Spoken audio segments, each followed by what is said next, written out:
So we've just got Mei in there for a bit of lol. I mean, whatever, Mei. Whatever, Mei. Whatever, Mei.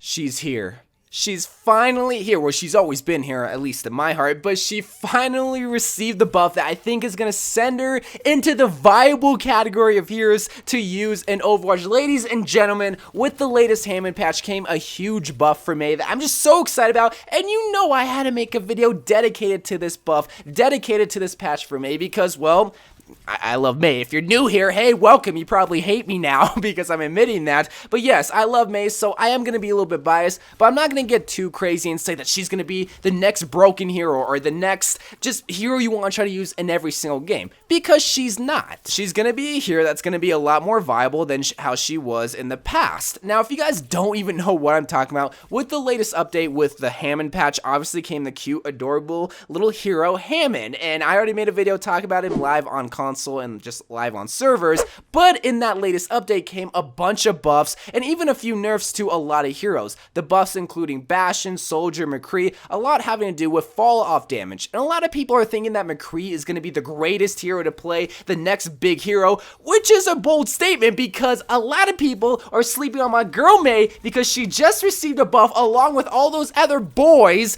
and how she's now not going to have any more fall off damage to her secondary fire, meaning she's gonna be getting headshots for days, in turn mean getting a lot more kills. So yes, to her secondary fire, now every single time you shoot that little icicle, it has no more fall off damage. Whether you're 2 million meters away or 2 meters away, you're gonna be getting the same amount of damage every single time. This means if you get a headshot on a 150 hero, like Tracer, like Baby Diva, from 2 million meters away, you're gonna get the kill. Where beforehand, she would have fall off damage and Tracer would live, Baby Diva would live. But those are only two heroes. Heroes that are 200 HP now only take 2 icicle headshots to the face to get a kill. Now that's not the greatest, that's not the biggest game changer in the whole entire world, but what this means is that for Mei, now she's able just to spam down long ranges, and all it really takes is a couple headshots. And if you're semi-accurate with Mei, which I like to think I'm pretty accurate with Mei,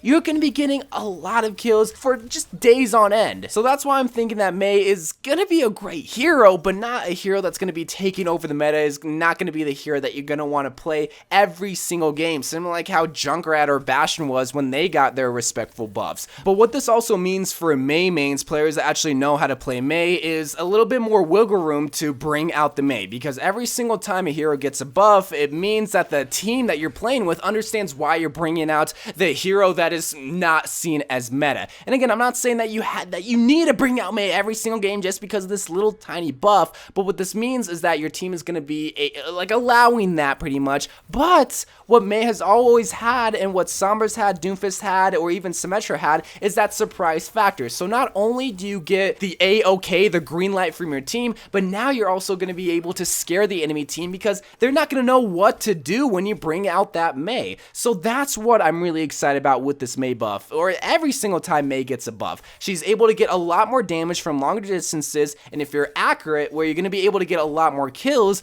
but this means that the team also recognizes why you're bringing out the Mei. So overall, I think that this buff is great, but I think it's great to the point where it's not going to be too overpowered because it's flying under a lot of people's radar. They're seeing the buff for McCree, they're seeing even the buff for Soldier, and they're thinking, oh my god, these are going to be the greatest heroes of all time. And that might be true, but Mei has something that those other heroes don't have, and that's that scary factor. They're not going to know how to deal with this ice demon. So yes, she is a little bit more powerful, but it's not too game changing. Unless you're very, very accurate with those secondary shots, then yeah, it is going to be game changing, because I didn't even talk about how many headshots it was before. I might have shown a clip, but it takes like 5 headshots before with Mei's secondary fire, but now it only takes 2. So yes, like, it's just basic maths right there. It's really easy to be getting a lot more kills if you're really accurate, but that's not the only thing that Mei has, because, well, one, you have to be accurate, but it's just the fact that she has all these utilities and all these tools to really just win a lot more games that the enemy team is not ready for. That's why I said she has that surprise factor like how Sombra and Doomfist have. So don't sleep on my girl Mei. She's going to be a little bit more viable, but she's not going to be the greatest overtaking hero in all of Overwatch. Overwatch. You still might want to stick with your meta heroes like the McCrees or maybe even the soldiers. Soldiers getting a little bit better because not only did they receive the buffs, but they just have always been great. But MEI, try to bring her out is what I'm trying to say. So anyway, guys, I love you guys. Thank you guys for watching. Let me know what you think of the MEI buff. Many of you guys probably won't have an opinion on it, but I just needed to make a video dedicated to it because I love her, but also she's probably going to get slept on and forgotten about. So I love you guys. Thank you guys for watching. More Overwatch videos to come, and bye.